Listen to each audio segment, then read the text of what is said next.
हरे कृष्ण राधे राधे जय परमाराध्य श्री श्री गुरुपाद पद्म की जय। प्रिय भक्तबिंदु, आज के आलोचना प्रारंभे सर्वग्रामी আমার নিত্য জীবনদাতা দিব্য জ্ঞান প্রদাতা ভগবদ অভিন্ন প্রকাশ বিগ্রহ কৃষ্ণ কৃপার মূর্তি বিগ্রহ প্রজাগত মহাজন পরমারাধ্য শ্রী শ্রী গুরুপাদ পদ্ম জগৎগুরু এবং কৃষ্ণপাদ পরমহংস শ্রী শ্রীমদ ভক্তি বিজয় শ্রীধর গোস্বামী ঠাকুরের শ্রীচরণ কমলে কোনো অসংখ্য সাষ্টাঙ্গ দণ্ডবত নিবেদন করি। তৎপরি সকল সাধু সন্ত গুরু বৈষ্ণব শ্রীচরণে আপনাদের সকলকে আমি আমার সশ্রদ্ধ প্রণতি প্রীতি শুভেচ্ছা ও আমার ইষ্টদেবগণের কৃপাশীর্বাদ জানিয়ে আজকের আলোচনা শুরু করব। আলোচনার প্রারম্ভে পুনরায় সপরিকর মহাপ্রভু শ্রী শ্রী রাধা গোবিন্দ বনমালীজি এবং শ্রীমন নিত্যানন্দ প্রভুর বিশেষ কৃপা প্রার্থনা করব, যেহেতু নিত্যানন্দ প্রভুর কৃপাতেই এই দণ্ড মহোৎসব। সেই সাথে আবার পুনরায় কৃপা প্রার্থনা করি শ্রী শ্রী রঘুনাথ দাস গোস্বামী প্রভুর। আজকে আমরা আলোচনা করব দণ্ড মহোৎসবের তৃতীয় পর্ব। দণ্ড মহোৎসবে ইতঃপূর্বে আপনারা শ্রবণ করেছেন যে কীভাবে উৎসব দেওয়ার নির্দেশ দিলেন শ্রীমন নিত্যানন্দ প্রভু এবং শ্রী শ্রী রঘুনাথ দাস গোস্বামী প্রভু সেটি সাদরে শিরোধারণ করলেন। এমনই দণ্ড, এমনই শাস্তি বা পানিশমেন্ট যেটা আনন্দের সঙ্গে গ্রহণ করলেন। তাহলে বুঝতে পারছেন যে এটা কেমন দণ্ড। এই দণ্ড সেই দণ্ড নয় বা পানিশমেন্ট নয়, শাস্তি নয়, আসলে দণ্ডরূপী এইভাবে হলো কৃপা লোক শিক্ষা, জগতের শিক্ষার জন্য। কী শিক্ষা দিলেন? না এসে এসো চোরা বা চোর, তার মানে তুমি বারে বারে পালিয়ে যাচ্ছিলে গৌরাঙ্গের কাছে, কিন্তু আমার কাছে না আসলে কি তুমি গৌরাঙ্গকে পাবে? এর দ্বারা শিক্ষা দিলেন জগৎকে যে নিতাইয়ের করুণা ছাড়া কখনোই মহাপ্রভুকে লাভ করা যাবে না, রাধাকৃষ্ণের সেবা লাভ হবে না। এবং বর্তমানে সেই শিক্ষাই হলো নিত্যানন্দের অভিন্ন প্রকাশ বিগ্রহ আপন আপন শ্রী গুরুপাদ পদ্ম। অতঃপর গুরুদেবের আনুগত্য থেকেই গুরুবা আনুগত্যেই মহাপ্রভুর সেবা প্রার্থনা করতে হবে, মহাপ্রভুর সুখবিধানে গতি হতে হবে। তো আসুন আজকে আমরা সেই আলোচনা পুনরায় দণ্ড মহোৎসবের তৃতীয় পর্ব এখন আমরা শুরু করছি। এই তৃতীয় পর্বে আজকে আমরা বিশেষ করে শ্রী রঘুনাথ দাস গোস্বামী প্রভুর কথা অবশ্যই কিছু আলোচনা করব। শ্রী রঘুনাথ দাস গোস্বামী প্রভু আবির্ভূত হয়েছিলেন 1416 শতাব্দী সপ্তগ্রামে। তখন এই সপ্তগ্রাম ছিল 7টি গ্রামকে নিয়ে একসাথে। এই সপ্তগ্রাম এখন আদি সপ্তগ্রাম স্টেশন নামে পরিচিত রয়েছে, এখানে আদি সপ্তগ্রাম স্টেশন রয়েছে। তো তখন কিন্তু এই সপ্তগ্রামের মধ্যে একসাথেই যেগুলি ছিল তাতে হলো সপ্তগ্রাম, শ্রীকৃষ্ণপুর, নিত্যানন্দপুর, এইভাবে আরও বেশ কিছু নাম আমরা শাস্ত্রগ্রন্থে পাই। নিত্যানন্দপুর, শ্রীকৃষ্ণপুর এবং ত্রিবেণীও তখন এই সপ্তগ্রামের মধ্যেই ধরা হতো। এছাড়াও শঙ্খনগর, শিবপুর, বাসুদেবপুর এগুলি সব রয়েছে। এই সপ্তগ্রাম নিয়ে আবার বিশেষ পরিচিতি সপ্তগ্রাম। তার অধিপতি ছিলেন পিতা গোবর্ধন মজুমদার এবং জ্যাঠামশাই হিরণ্য মজুমদার। আপনারা পূর্বে সে কথা শ্রবণ করেছেন, তৎকালীন বার্ষিক 8 লক্ষ টাকা আয়। কিন্তু এরকম এক রাজপুত্রই বলা যায়, জমিদার পরিবারের সন্তান, একমাত্র সন্তান, কেননা জ্যাঠামশাই ছিলেন আবার অপুত্র। তো সেখানে এই রঘুনাথ দাস গোস্বামী প্রভু ছোটোবেলা থেকেই তার ভক্তির সীমা পরিসীমা ছিল। তার ভক্তিটা ছিল অন্য ধরনের, যেমনি ছিল ভগবানের প্রতি অনুরাগ, গাঢ় প্রীতি, এবং অপরদিকে আবার সেই রকমই ভগবত ইতর বস্তুতে বিরাগ। একদিকে কৃষ্ণ অনুরাগ, অপরদিকে কৃষ্ণেতর বস্তুতে বিরাগ, এগুলো তার ছোটোবেলা থেকেই লক্ষ্য করা যেত। এবং বাল্যকালে তিনি শ্রী নামাচার্য হরিদাস ঠাকুরের সান্নিধ্য প্রাপ্ত হয়েছিলেন এবং তারপর থেকে তিনি আবার খুব হরিনামে মগ্ন হয়েছিলেন। অদ্বৈত আচার্য প্রভু এসেছেন এবং সেখানে তার পিতার সাথে খুবই ঘনিষ্ঠতা ছিল এবং তারা তার পিতা অদ্বৈত আচার্য প্রভুকে, পিতা জ্যাঠামশাই, এনারা যথেষ্ট শ্রদ্ধা ভক্তি করতেন। তো এরকম একটি আবহাওয়া বা পরিবেশের মধ্যেই বড় হতে লাগলেন রঘুনাথ দাস গোস্বামী প্রভু। ছোটোবেলা থেকে তার এরকম হরিনাম হরিভক্তিতে আকর্ষণ, আগ্রহ। মহাপ্রভুর দর্শনে যাওয়ার জন্য ব্যস্ত হতে লাগলেন। একসময় মহাপ্রভুর দর্শনে গেলেন, পূর্ব আলোচনায় আপনারা সে কথা শ্রবণ করেছেন। এবং মহাপ্রভুর দর্শন প্রাপ্ত হয়ে প্রথম দর্শনে তিনি একবারে প্রেম ও বিহ্বল হয়ে পড়েছিলেন। তারপরে সেখানেই তিনি মহাপ্রভুর প্রসাদাদি গ্রহণ করতেন। সেখানে বেশ কয়েকদিন থাকার পর আবার মহাপ্রভুর দর্শন প্রাপ্ত হয়ে ফিরে আসলেন আপন গৃহে। মহাপ্রভু আবার বুঝিয়ে দিলেন, কিছু কৃপা নির্দেশ করলেন, ফিরে আসলেন। কিন্তু এরপরে ফিরে আসার পরে তার যে উন্মত্ত ভাব, এই যে একটা ভক্তির আরও লক্ষণ, সেই ভাবগুলি দেখে পিতামাতা খুব চিন্তায় পড়লেন, ছেলেটা যেন কীরকমই হয়ে যাচ্ছে, ছেলেটা যেন কীরকম হয়ে যাচ্ছে দিনে দিনে। আসলে কীরকম হয়ে যাচ্ছে মানে বৈরাগ্যের ভাব দেখে এতই বেশি সংসারের প্রতি অনীহা, সংসারের প্রতি উদাসীন, যার জন্য পিতামাতা খুব চিন্তায় পড়েছেন। এবং তার জন্য যেহেতু ছেলে বারে বারে এইভাবে বেরিয়ে চলে যাচ্ছে, অনেকটা উন্মত্ত পাগলের মতো করছে, তো জমিদার পুত্র তো, তাই পিতামাতা আলোচনা করে ছেলের জন্যে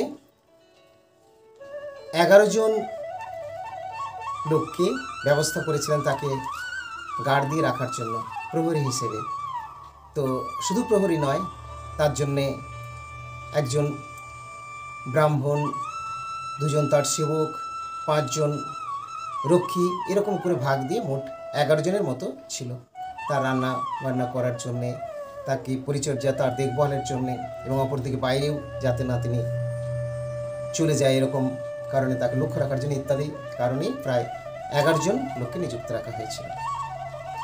তো এইভাবেই যখন তার সময় অতিবাহিত হয়, রঘুনাথ তো এখন দিনে দিনে একটু একটু করে বড় হয়, তার বৈরাগ্য দিনে দিনে আরও বাড়তে থাকে, আর মহাপ্রভুর দর্শনের জন্য আরও উৎকণ্ঠা বাড়তে থাকে।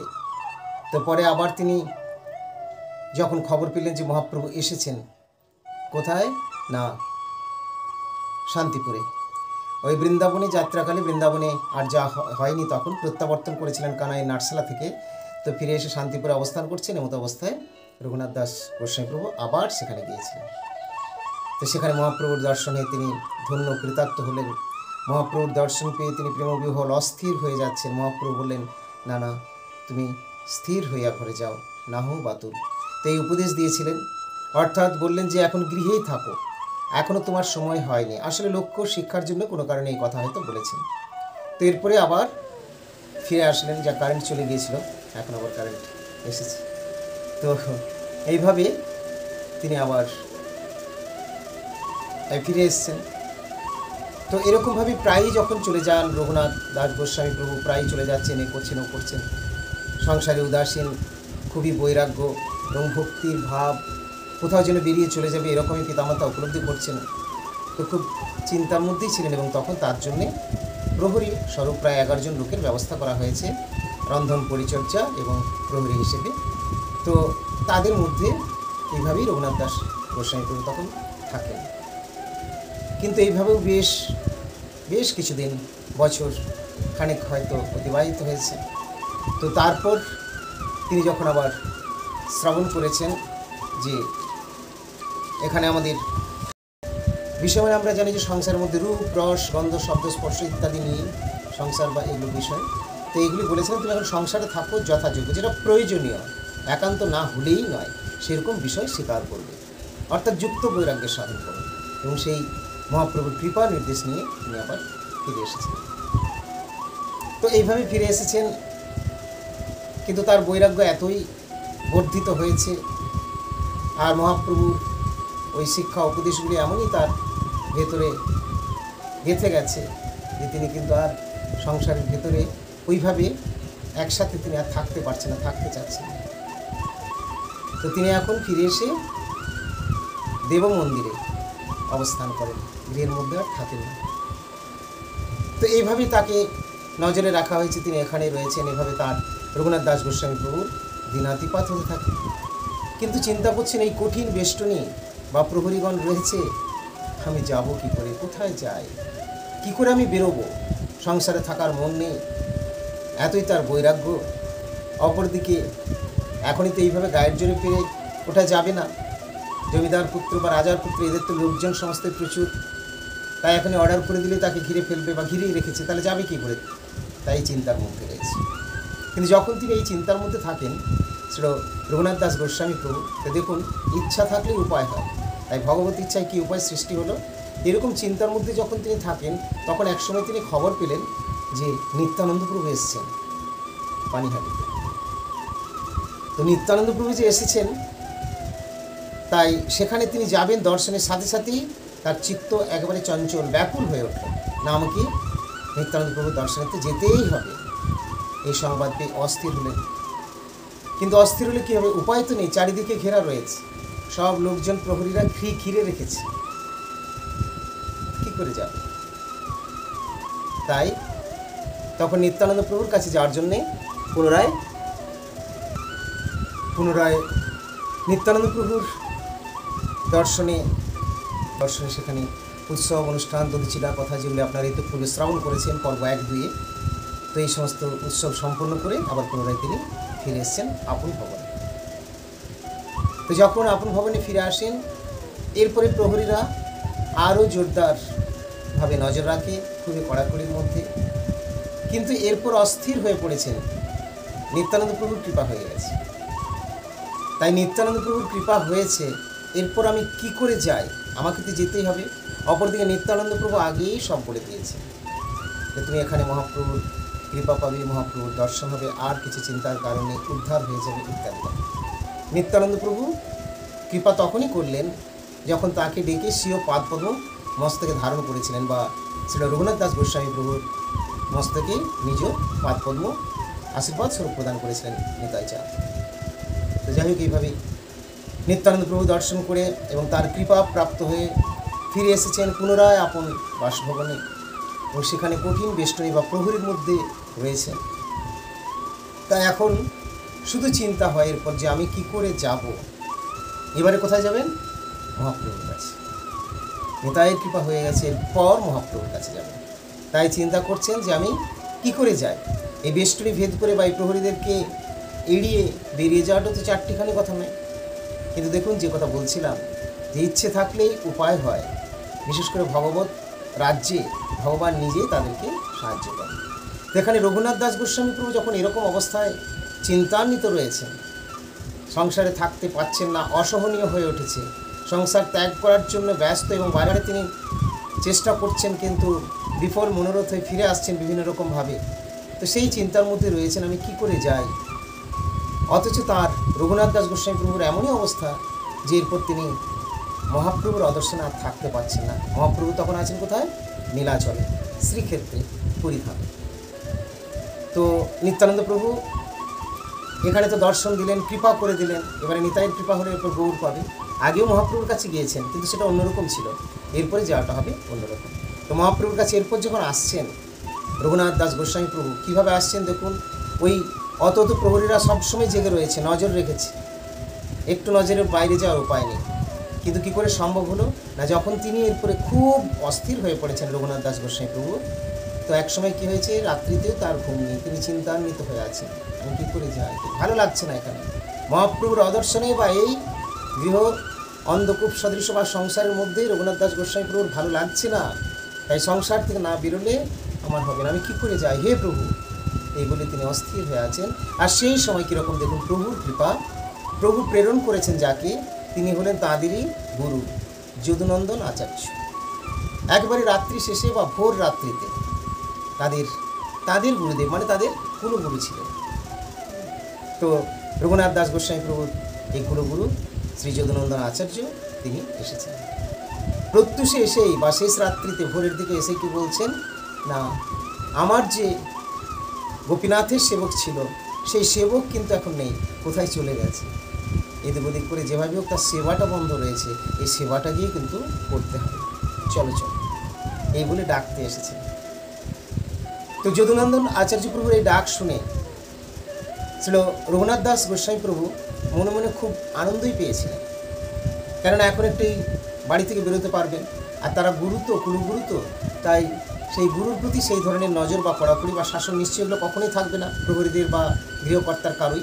সুতরাং অনায়াসে যদুনন্দন আচার্যের সঙ্গে শেষ রাত্রিতে বেরিয়ে আসাটা তার সম্ভব হল। কিন্তু রঘুনাথ দাস গোস্বামী প্রভু যখন বেরিয়ে যেতে লাগলেন, তখন পথে যেতে যেতে গুরু শিষ্যের যে কথোপকথন হচ্ছে, হৃদ্যতা, আন্তরিকতা, এইভাবে পারস্পরিক যে কথাবার্তা হচ্ছে, সেই কথাবার্তা চলতে চলতেই রঘুনাথ দাস গোস্বামী প্রভু দেখে চিন্তা করলেন ভগবত কৃপা প্রেরণায় যে এটাই হলো আমার উপযুক্ত সময়।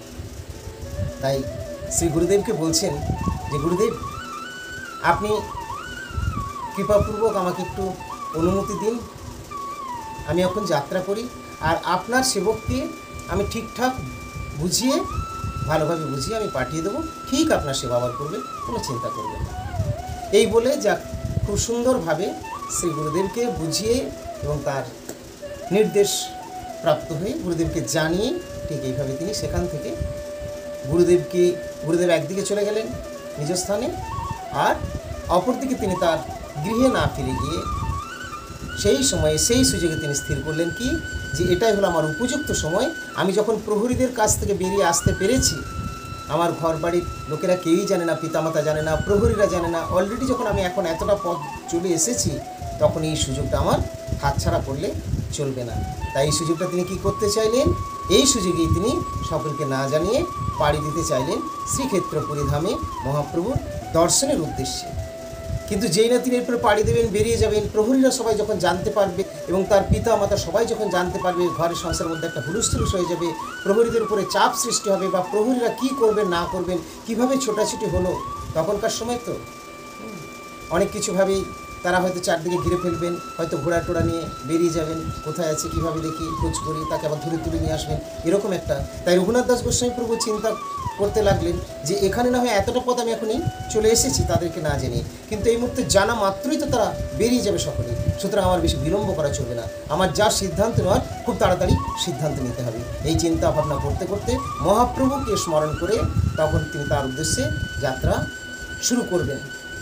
অপরকে যখন তিনি এরকমভাবে চিন্তাভাবনা নিয়ে যাত্রা শুরু করছেন, এদিকে সমস্ত প্রহরীরা তারাও জানতে পেরেছেন, তারাও বুঝে গেছেন যে রঘুনাথ দাস তো নেই, চলে গেছে, কোথায় বেরিয়েছে। তারাও ভয়ে ভীত যে এখন আমাদেরকে এরপরে পিতা গোবর্ধন মজুমদার এনারা সব কি বলবেন না বলবেন ইত্যাদি। তো এই অবস্থায় তখন তিনি আবার কী করলেন না, তিনি একটি গোপন পথ ধরলেন, রাজপথ ছেড়ে দিয়ে, এবং সেই পথ ধরে তিনি যাত্রা শুরু করলেন। অপরদিকে সকলেই প্রহরীরা জানতে পেরেছে, তারা সাথে সাথেই গিয়ে পিতার কাছে সংবাদ প্রদান করেছে এবং তাড়ন ধর্ষণ প্রাপ্ত হয়ে তাদের খোঁজ পড়ে গেছে। এবং সেই অবস্থায় গিয়ে এদিকে রঘুনাথ দাস গোস্বামী প্রভু তখন কীভাবে যাত্রা করলেন সেই দুর্গম পথে, কোথায় কীভাবে, সেই প্রসঙ্গগুলি আবার আমরা আগামী পর্বে শ্রবণ করব। আপনারা আমাদের সঙ্গে থাকবেন। এটি হলো আমাদের পর্ব তৃতীয়। আগামী চতুর্থ পর্বে আবার এই সম্বন্ধে কিছু কথা আমরা আলোচনা করব। যারা আমাদের চ্যানেলটি সাবস্ক্রাইব করেছেন তাদেরকে অনেক অনেক ধন্যবাদ, যারা সাবস্ক্রাইব করেননি তাদেরকে আমার ধন্যবাদ। সকলকে আমি বলবো আপনারা আমাদের সঙ্গে থেকে আমাদের গুরুগৌর বাণী প্রচারের সহায়তা করুন। মহাপ্রভুর মনোভীষ্ট পূরণে আমরা সকলেই ব্রতী থাকবো। এটি হলো গুরুপাদ পদ্মর মনোভীষ্ট। গুরু গৌরাঙ্গের সেবায় নিয়োজিত থাকতে পারলে আমরা সকলে সুখী এবং ধন্য হব। আজকের আলোচনায় এখানেই বিরতি। হরে কৃষ্ণ, রাধে রাধে, জয় শ্রী গুরুপাদ পদ্ম কি জয়।